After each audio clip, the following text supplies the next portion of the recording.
Getting ready to fly my simulator to maintain currency for instrument flight. Got 4 flight loaded up here.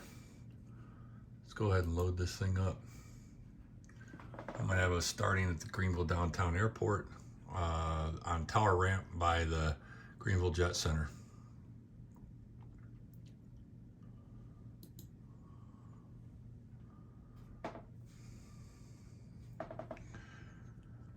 And it takes a second for things to load. This is a G1000 configuration.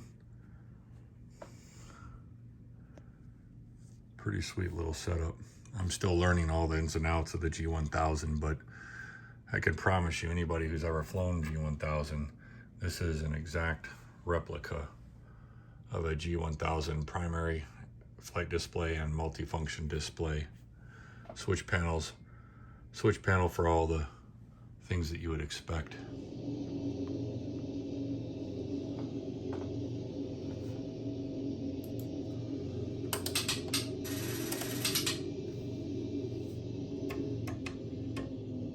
So I'm going to stop the engines, reset the controls. I forgot, a lot of times this will start with the engines running, which I obviously don't like to do that. If you'll notice here on 4 flight, it has properly represented us on tower ramp at Greenville Downtown Airport. Now, the only thing this thing doesn't have is it does not have flight stream, so you still have to, manually enter the airport information in. Hey, I got to disable notifications on the iPad. And I'll have it where we'll shoot an approach at Clemson-Oconee Airport. So that's what I'll set up. I know that's what I'm going to practice, so I'll go ahead. I'll look at departure procedures. These are jet only. Always good for an instrument approach to research ODPs, SIDS, stars, anything like that. Obviously, some are for arrival, some for departure. For departure, we want to look at ODPs and other and SIDS, right? So none that we're required to fly or adhere to. If you actually go into, and we can get into that, but if you go into the AFD, usually they will have departure procedures in the chart supplement for the airport. So I'm going to take approach. We're going to assume RNAV runway 25. Now, if you look at it closely, coming from Greenville, it takes us straight to GUTQO. It'd be a direct entry on the procedure turn. So I would say for our initial approach fix, we want GUTQO. We'll go to LPV, which decision altitude is 1,091. That's a decision height of 200 feet above the runway. So we'll go ahead and add that in there, load it all up. I think that'll be cool. Obviously, what we've got to do here, we'll press enter. If we were going to do a flight plan here, we would want to do the same thing. So usually what I would do is I would say we would want to go, let's see, let's clear that out. We'll go direct. And what we're going to do is we will say Clemson-Oconee.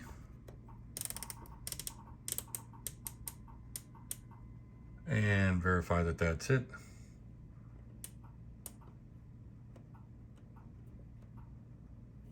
We'll say enter, and just like typical GNS type hardware, G1000, frankly, to me, feels a lot like GNS, like 430, 530, and how it interacts and clicks and activates, and it's pretty much the same software in many ways. So we'll go ahead and activate that, but we can also click procedure. We already know that we're going to shoot what approach here, so we'll go ahead and say select the approach. We're going to say RNAV 25 LPV, and we're going to go initial approach fix is GUTQO. Yes, we want to fly the course reversal. We want to put minimums on, and probably at 1,100 feet, since we can't do 1091, right? So I'm gonna set the minimums. Gotta crank this up. And so 1100, we'll enter that. We'll review the sequence, hold. Effectively, we're just gonna do a direct entry, right? For the procedure turn. And then from there, I mean, now if we were on with ATC might actually clear us direct and not make the to gut quo. And then these are the initial approach fix we hold at gut quo, as quo, which is the next one, that's the final approach fix, and then fat B is intermediate, to where then our missed approach point is what we've got down there. So we will go ahead and load it, because that's certainly what we're going to expect. And then you'll notice, let's see here. Whoops, let's turn back. Let's see, loading here. So you can kind of see where we've got there's a procedure turn, that's gut quo there. And then that's gut quo. And then we've got as quo, whatever, that you would pick up. You see right here, then fat B, then the runway. So we kind of got that all loaded up. We'll clear out these. Obviously, it's giving low voltage, oil pressure, all of that. So we're burning up a lot here. So let's go ahead and get her started. When I do mixture full rich, I'm going to put the prop full forward. Technically, this is an Archer 3LTX, so it does not have constant speed prop, so this is basically useless. Let's go ahead and put on the fuel pump. You'll notice the fuel flow. Okay, just get that primed up and going. I'm going to add a little bit of power. Master battery on, and let's go ahead and make sure. There we go. There are some nuances with this. For example, it doesn't spring back after the start. You have to manually put it to both mags, which is where you heard that clicking. Okay, I'm looking at my RPMs. I want to bring that back to 1,000. That looks good. I'm going to go right down my gauges. My fuel flow is what I expect. Now you'll notice here I can pull back mixture and my RPM should rise. I'm going to pull it back slowly to the point of where it falls, and then I'm going to enrich in it. So I think 1,050, 1,070 maybe, hopefully. And then you can see the EGTs rise accordingly as well when you lean out the mixture. I'm still pulling back a little bit at a time. So notice how the RPMs fell. So I'm going to go, and I could go 50 degrees, rich a peak. That's effectively what I'm kind of doing here, right? Especially for ground taxi, you want to really get that right, lean your mixture out so you don't foul your spark plugs. So we'll make sure strobe's on as well. I go ahead and put on nav unless I'm in a real foggy situation. You know, especially strobe and nav, I'd watch very closely if I was in a foggy situation, so it wouldn't screw up my vision. This would be particularly important at night, where that light would come back at you. Depending on temperature, we might put on pitot heat, but not anything I need right now. So we got that. We're making sure all our buses, everything looks good outside. You can see my backup gauges there. We've got takeoff trim set. And we are using our left, starting with our left fuel tank here. So, see, we've got our minimum set, and 255, that's approximately what the runway, probably what the runway is going to do. I'm going to just say, in fact, I could go ahead with the heading bug and change that to 250. If I looked at the map, well, let's see, we really are probably going to take out of Greenville. Always good to then look at maybe departure procedure. This is where I was telling you could look at your takeoff notes. Probably go runway 19er. It gives you anything you might need to be aware of there. We can also validate Back to the map, you can look at if there's any issue we need to worry about. Takeoff minimums 1028 is actually closed by NOTAM, so we know we're either going to go 119er. And you know what? And then I would call for clearance, right? What's really cool is you can see here, that's with our nav on, strobes rather. If I turn the strobes off, and then I put the strobes back on. And then we will go ahead and I would basically be saying Greenville Tower, Dakota 2149er Juliet, tower ramp with Charlie, ready for taxi. And listening to ATIS, I probably, I'd find from the winds that most likely we're going to get runway 19er. Obviously, part of my review is I'm going to look at 19, right? Zoom in on this and say, okay, from where my location is, I'm probably going to get Alpha 6 left on Alpha to runway 19er, more than likely. Let's assume they give that to me. We'll go ahead and take off the brakes. We'll look left and right, and we can go ahead and start our departure. And you can see from the signage, I'm verifying that that is in fact Alpha 6 in front of me.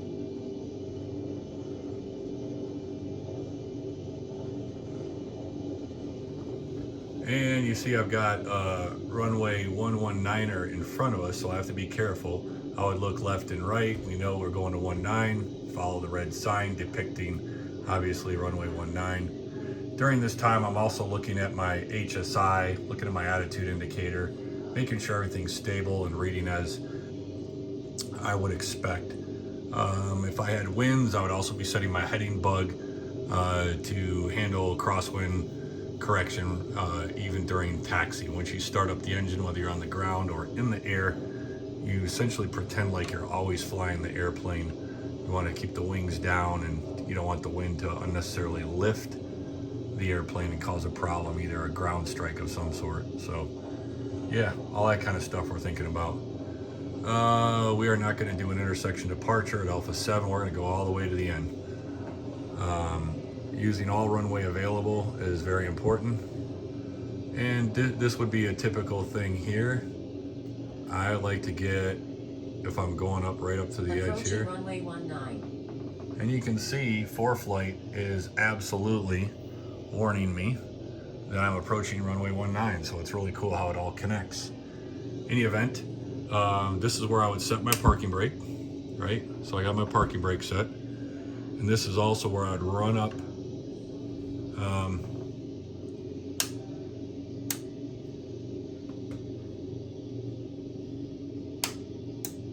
there, parking brake is set. It gets confused if I use the toe brakes and then set the parking brake switch. So there we are.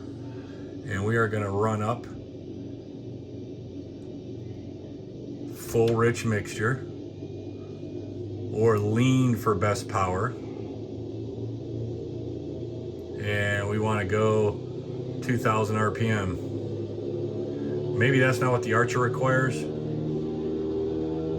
but I know that's what the Dakota would be. So I'm at roughly 2000 RPMs, and I'm gonna do a mag check, right? First I'm gonna go to the right. Now, obviously it maybe isn't that accurate where it does it. I'm gonna go back to both. To left, back to both. Everything looks good there. We'll pull back, do an idle check. And then of course we would make our departure call. So I would make sure that I'm switched to tower frequency, and I would begin talking to tower. Greenville Tower, Dakota 2149er Juliet, holding short 19er, ready for departure. And of course they would say we are 49er Juliet, Greenville Tower, clear for takeoff, 19er. And of course we'd look left and right, again, make sure nobody's on final, anything like that. Lights, camera, action. I'd want to make sure my transponder's on, which I kind of stepped over, right guys? So transponder, I'd want to make I'm squawking altitude. I'm good there. And let's go ahead and line up. We'll make sure HSI agrees with the 1.9, and let's go fly. Right rudder, counteract the torque. Okay, airspeed's alive.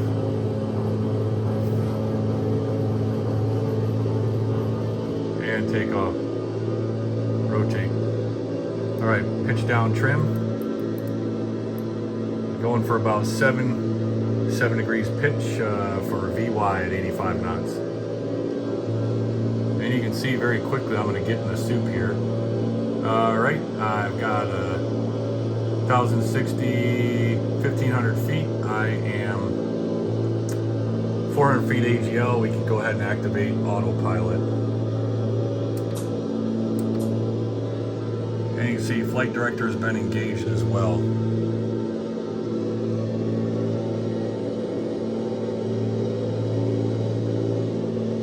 And it won't be long and we're going to be in the soup. You can over here and see on ForeFlight, see my glide ring where I could get if I had to have a landing. And then of course you can see that I'm working to get on course here.